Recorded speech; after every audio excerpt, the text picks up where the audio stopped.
Hello all student, good morning, good afternoon, good evening, जब भी तुम मेरा वीडियो देख रहे हो।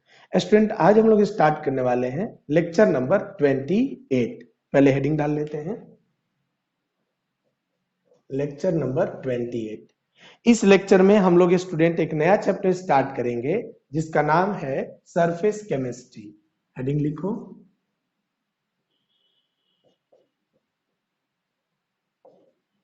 Surface chemistry.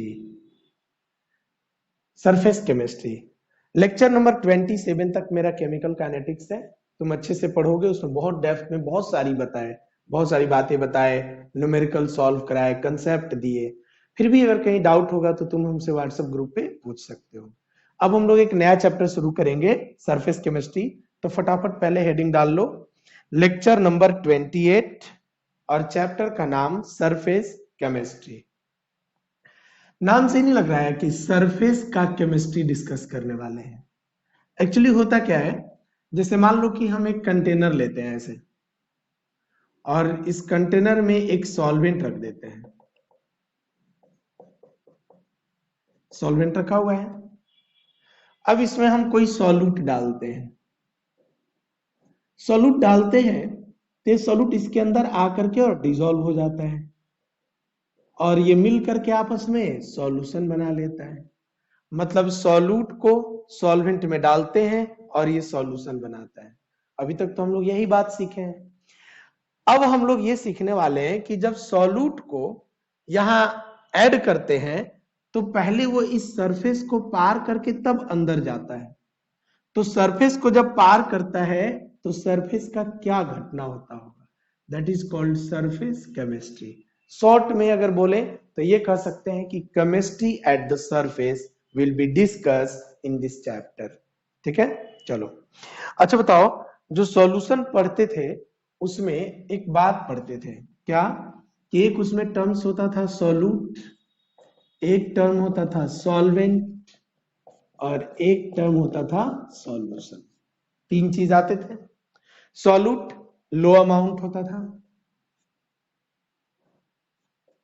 Solvent high amount होता था, और सॉल्यूशन इन दोनों को मिला करके बनाया जाता था।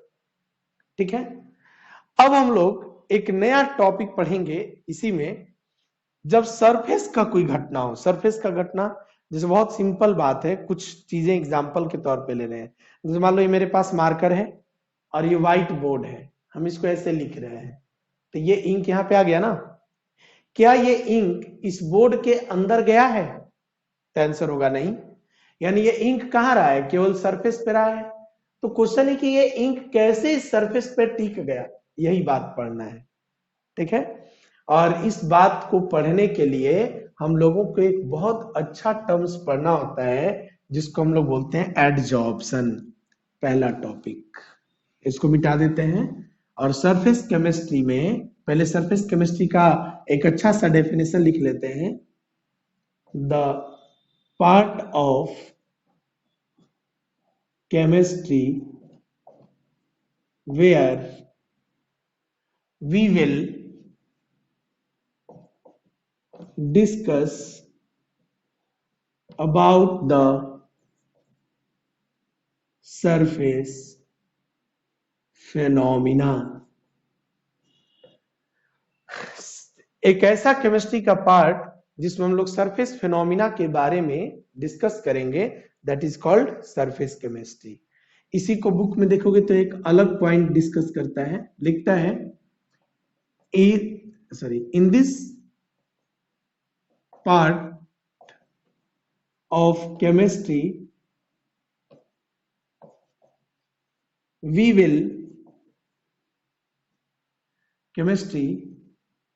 will discuss about the chemical change at the surface। हम लोग केमिकल चेंज के बारे में पढ़ेंगे, लेकिन वो केमिकल चेंज कहां पर होगा, तो सरफेस पर होगा। ठीक है, और इसका पहला टॉपिक का नाम है, first topic, adsorption and absorption.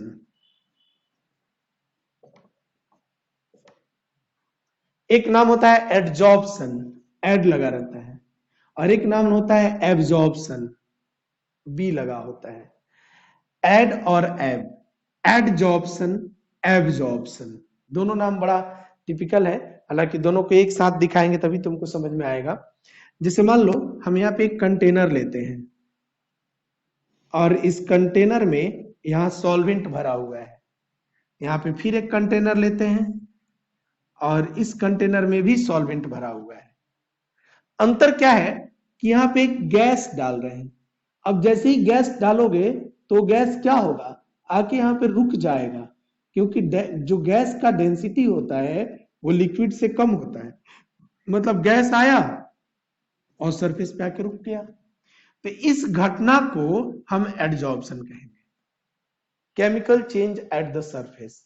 लेकिन अगर यहाँ लिक्विड है और हम इसमें सॉलिड डाल दें, बताओ ये क्या होगा, ये तुरंत अंदर चला जाएगा इसके, तो ये जो अंदर गया दैट इज कॉल्ड एब्जॉर्प्शन। मतलब जब कोई चीज किसी चीज को एब्जॉर्ब कर लेता है तो एब्जॉर्प्शन, एब्जॉर्ब नहीं करता केवल सरफेस पे रहता है तो एडजॉर्प्शन। कुछ एग्जाम्पल दे रहे हैं, तुम एग्जाम्पल में बाइफरकेट करना। जैसे एक गिलास पानी में नमक को डालना एडजॉर्प्शन है या एब्जॉर्प्शन है, तो वो एब्जॉर्प्शन कहलाएगा क्योंकि नमक पानी के अंदर चला गया। क्लियर? लेकिन इस बोर्ड पे ऐसे लिखना एडजॉर्प्शन है कि एब्जॉर्प्शन है? एब्जॉर्प्शन है, क्योंकि सरफेस फिनोमिना है। ठीक है, अच्छा एग्जाम्पल और लो। एक लकड़ी के टुकड़े को पानी में डाल के तुरंत निकाल लेना एडजॉर्प्शन है कि एब्जॉर्प्शन? एडजॉर्प्शन, क्योंकि केवल सरफेस पे आके वाटर लगा हुआ रहेगा। क्लियर?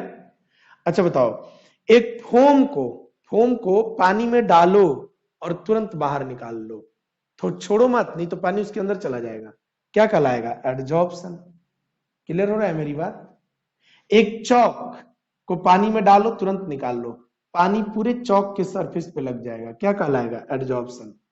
लेकिन उसी चौक को पानी में डालो और कुछ देर तक छोड़ दो तो पूरा चौक पानी को एब्जॉर्ब कर लेगा, एब्जॉर्प्शन। पहले बोलो इतना बात समझ में आ गया? तो एब्जॉर्प्शन का मतलब होता है any phenomena which present at the surface और any chemical reaction which present at the surface, इसीलिए इसका नाम सरफेस केमिस्ट्री है। एब्जॉर्प्शन के बारे में हम लोग बाद में पढ़ेंगे, अभी हम लोग एडजॉर्प्शन के बारे में पढ़ते हैं कि एडजॉर्प्शन क्या होता है। देखो बिठा रहे हैं, तो ये जो सरफेस केमिस्ट्री का डेफिनेशन लिखे थे एक्चुअली में वो एडजॉर्प्शन का ही डेफिनेशन था कि सरफेस पर किसी भी तरह का केमिकल चेंज हो, सरफेस के अंदर वो केमिकल चेंज न जाए, तो उसको हम लोग एडजॉर्प्शन कहेंगे। ठीक है, एडजॉर्प्शन यहाँ पे लिखेंगे कि adsorption is a surface phenomena in which any chemical, physical change at the surface। कोई भी चेंज कहां पे होगा? सरफेस पे होगा, चाहे वो चेंज केमिकल हो चाहे वो चेंज फिजिकल हो। क्लियर हो रहा है? और ये एडजॉर्प्शन हमारा किस तरीके का फिनोमिना है? सरफेस फिनोमिना है। There are two types of adsorption. Adsorption कितने टाइप का होता है? दो टाइप का। कौन कौन? पहला फिजिकल एडजॉर्प्शन और दूसरा केमिकल एडजॉर्प्शन।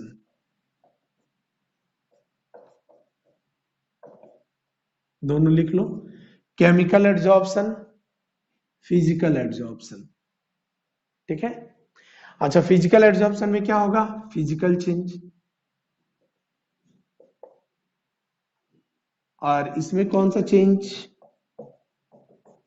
Chemical change. पहले बताओ, समझ में आ गया?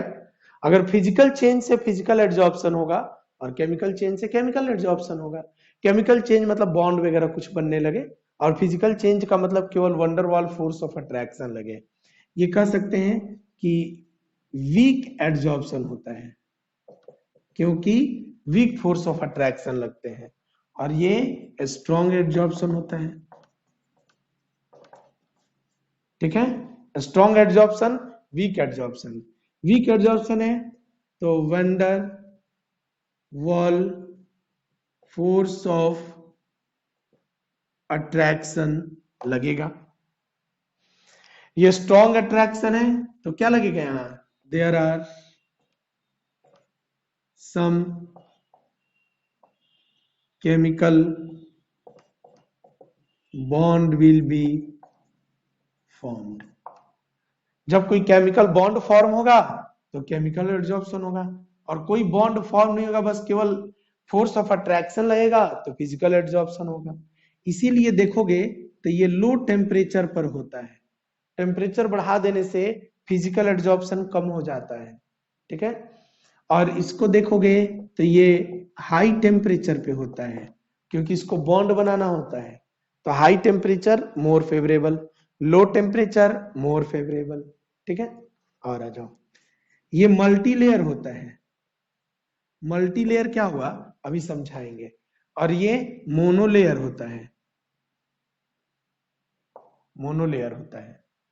बहुत अच्छा अच्छा डिफरेंस है, जल्दी से इतना बात पहले लिख लो।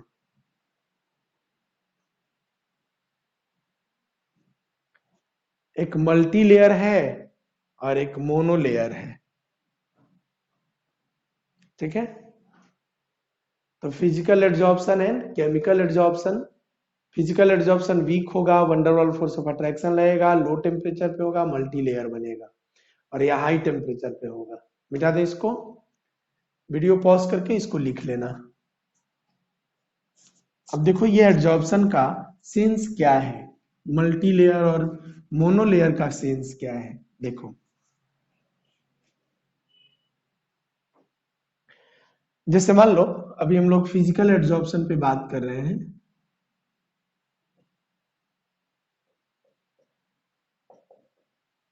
फिजिकल एड्जॉर्प्शन, इसमें होगा क्या कि यहां पे सपोज करो कि एक मेरे पास लिक्विड है और वो ऐसे प्रेजेंट है, लिक्विड है और ये प्रेजेंट है।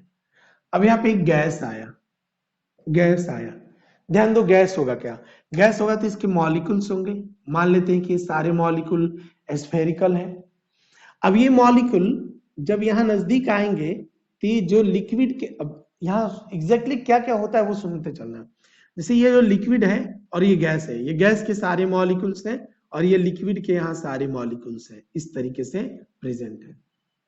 अब लिक्विड के दो टाइप के मॉलिक्यूल्स होते हैं, कौन कौन, एक जो अंदर प्रेजेंट होते हैं और एक जो सरफेस पे प्रेजेंट होते हैं। इस दोनों में क्या अंतर है समझाते हैं। जैसे मान लो तुम इस मॉलिक्यूल को कंसीडर कर रहे हो, इस मॉलिक्यूल को, ये मॉलिक्यूल सॉल्वेंट के अंदर का मॉलिक्यूल है, तो इस पे जो भी फोर्स ऑफ अट्रैक्शन लगेगा वो हर डायरेक्शन का सेम होगा।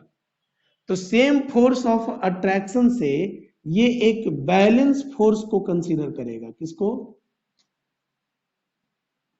बैलेंस फोर्स ऑफ अट्रैक्शन को कंसीडर करेगा। ठीक है, क्योंकि ये सॉल्वेंट के अंदर प्रेजेंट है। लेकिन अगर तुम इस मॉलिक्यूल के बारे में बात करो जो सरफेस पे प्रेजेंट है, तो इस पे अंदर की तरफ तो फोर्स लगेंगे, लेकिन क्या इस पे बाहर की तरफ कोई फोर्स लगेगा, नहीं। मतलब केवल और केवल अंदर की तरफ फोर्स लगेंगे, जिसकी वजह से ये दोनों फोर्स अनबैलेंस है। ये बैलेंस फोर्स है, ये अनबैलेंस फोर्स है। अनबैलेंस फोर्स होने से ये नीचे की तरफ ही जाना चाहेगा। यानी ये जो मॉलिक्यूल है ये अनस्टेबल है और ये जो मॉलिक्यूल है ये स्टेबल है। तो सरफेस के जितने मॉलिक्यूल्स हैं वो सब के सब अपने आप को अनस्टेबल फील कर रहे हैं। क्यों? क्योंकि वो एक बैलेंस फोर्स से अटैच नहीं है। यही कारण है कि जब कोई गैसियस मॉलिक्यूल्स इनके पास आता है तो ये इस मॉलिक्यूल्स को अपनी तरफ अट्रैक्ट करने लगते हैं। क्यों अट्रैक्ट करते हैं? ताकि ये सारे सरफेस वाले मॉलिक्यूल्स इस तरीके से बैलेंस फोर्स में कन्वर्ट हो जाए।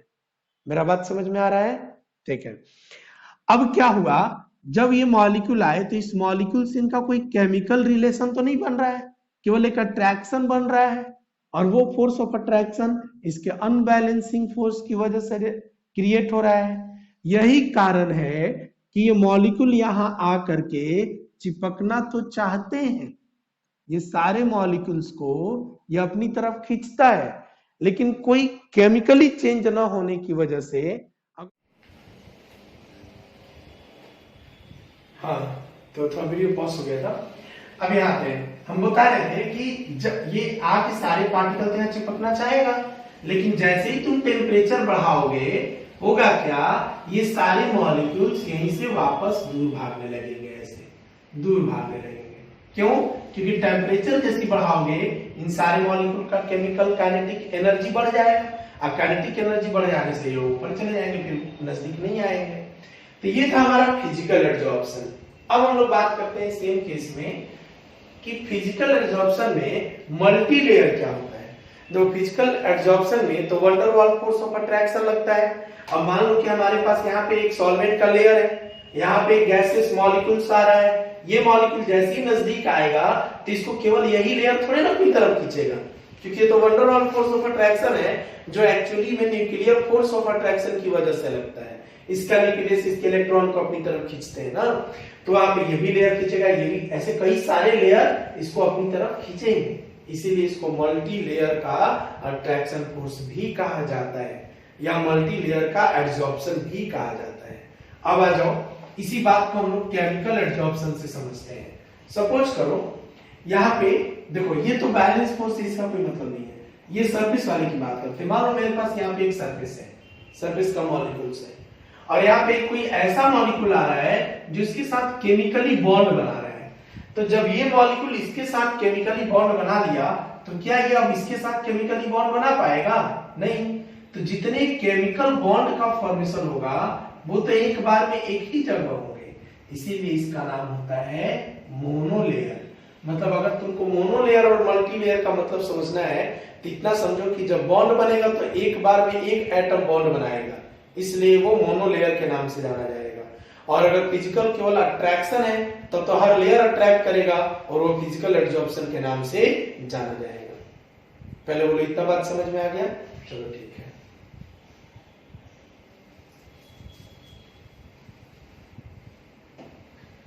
तो ये था मेरा physical absorption and chemical absorption ना। अब physical absorption and chemical absorption में कुछ नाम होते हैं। क्या क्या नाम होते हैं? तो देखो, जैसे मान लो हमारे पास एक कंटेनर है और हम इसमें सॉल्यूशन बनाना चाहते हैं, तो कैसे कैसे सॉल्यूशन बनाते हो बताओ? पहले एक सॉल्वेंट लेते हो, फिर इसमें सॉल्यूट को डालते हो, ये दोनों मिलकर के सॉल्यूशन बनाते हैं। सॉल्वेंट क्या होता है? एक्सेस होता है। सॉल्यूट क्या होता है? माइनर होता है या लो अमाउंट होता है। वैसे ही अगर तुम सॉल्यूशन की जगह एड्जॉर्प्शन कराना चाहते हो, चाहे फिजिकल एड्जॉर्प्शन चाहे केमिकल एड्जॉर्प्शन, तो वैसे केस में भी दो नाम आता है। एक आता है एड्जॉर्बेंट और एक आता है एड्जॉर्बेट। दो नाम होते हैं, एड्जॉर्बेंट एंड एड्जॉर्बेट। एड्जॉर्बेंट जैसे कि सॉल्वेंट, क्लियर हो रहा है? यानी जो काम सॉल्यूशन में सॉल्वेंट करता है वही काम एड्जॉर्प्शन में एड्जॉर्बेंट करता है। तुम कह सकते हो लाइक सॉल्वेंट, लाइक सॉल्वेंट। अच्छा, अगर ये सॉल्वेंट में है तो ऑब्वियसली ये एक्सेस होगा, इसको लिखोगे लाइक सॉल्यूट, लाइक सॉल्यूट, और अगर ये सॉल्यूट है तो लो अमाउंट में होगा। ठीक है, अब थर्ड पॉइंट, इसका नाम है एब्जॉर्प्शन। एब्जॉर्प्शन कैसे होगा? ठीक वैसे ही, एब्जॉर्बेंट प्लस एब्जॉर्बेट। एक होता है एब्जॉर्बेंट और एक होता है एब्जॉर्बेट। एब्जॉर्बेंट लाइक सॉल्वेंट, और तुम इससे ये बात समझ गए होगे कि ये एक्सेस में होगा। एब्जॉर्बेट लाइक सॉल्यूट, इससे तुम ये भी समझ गए होगे कि ये लो अमाउंट में होगा।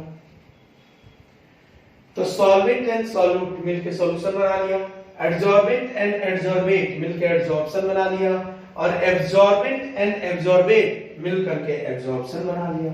और इस तरीके से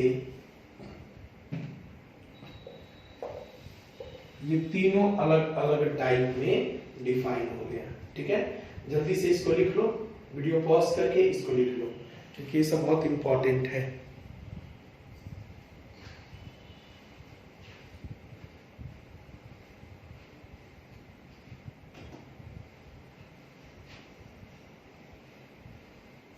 मिटा दे इसको।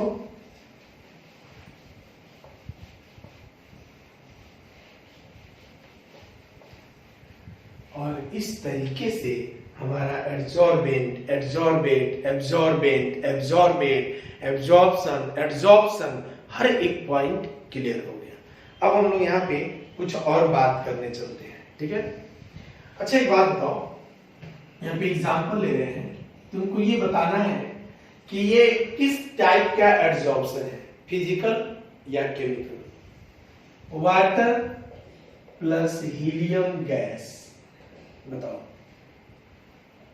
वाटर प्लस हीलियम गैस किस तरह का एड्सॉर्प्शन है। पहले बताओ वाटर किस नेचर का होता है।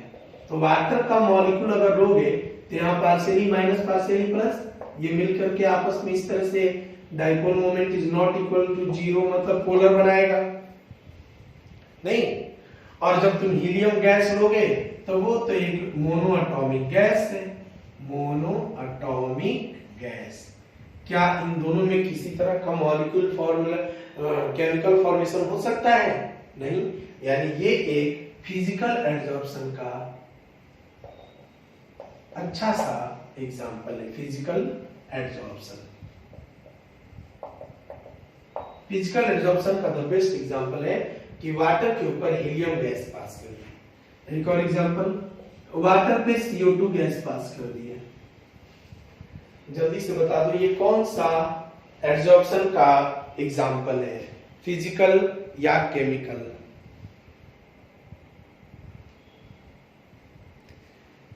फिजिकल या केमिकल? तो तुम कहोगे सर इसके लिए तो mu is not equal to zero है, पोलर है, लेकिन इसके लिए mu is equal to zero है, नॉन पोलर है। अब अगर इन दोनों को आपस में मिलाएंगे तो ये हमारा एक एड्सॉर्प्शन बनेगा, और ये एड्सॉर्प्शन हमारा एग्जांपल होगा। ठीक, आगे बढ़े। चलो इस तरीके से हम फिजिकल एड्सॉर्प्शन को समझ पाए। अच्छा, फिजिकल एड्सॉर्प्शन पे थोड़ा और बात करते हैं। क्वेश्चन है what happen when temperature and pressure will be increase in case of physical adsorption। अगर हम फिजिकल एड्सॉर्प्शन कराना चाहते हैं तो वहां पे टेम्परेचर एंड प्रेशर का क्या असर पड़ेगा। ठीक है, तो पहले बात करते हैं टेम्परेचर का, जो ऑलरेडी हम लोग डिस्कस कर लिए हैं। क्या डिस्कस किए हैं? कि अगर मान लीजिए आपका ये सॉल्वेंट का लेयर है और आप यहाँ पे कोई गैस को ले आ रहे हैं और टेम्परेचर को जैसे ही बढ़ाएंगे ये गैस मॉलिक्यूल यहां जाने के बजाय भागने लगेगा, ठीक। और जब भागने लगेगा तो physical absorption will be decrease. तो यहां लिख सकते हैं physical absorption will be decrease when temperature will be increase। ठीक है, मतलब टेम्परेचर का इनवर्सली प्रोपोर्शनल होगा फिजिकल एब्जॉर्प्शन PA। एग्जाम में ऐसे क्वेश्चन आ सकता है, तो लिख लो जल्दी से।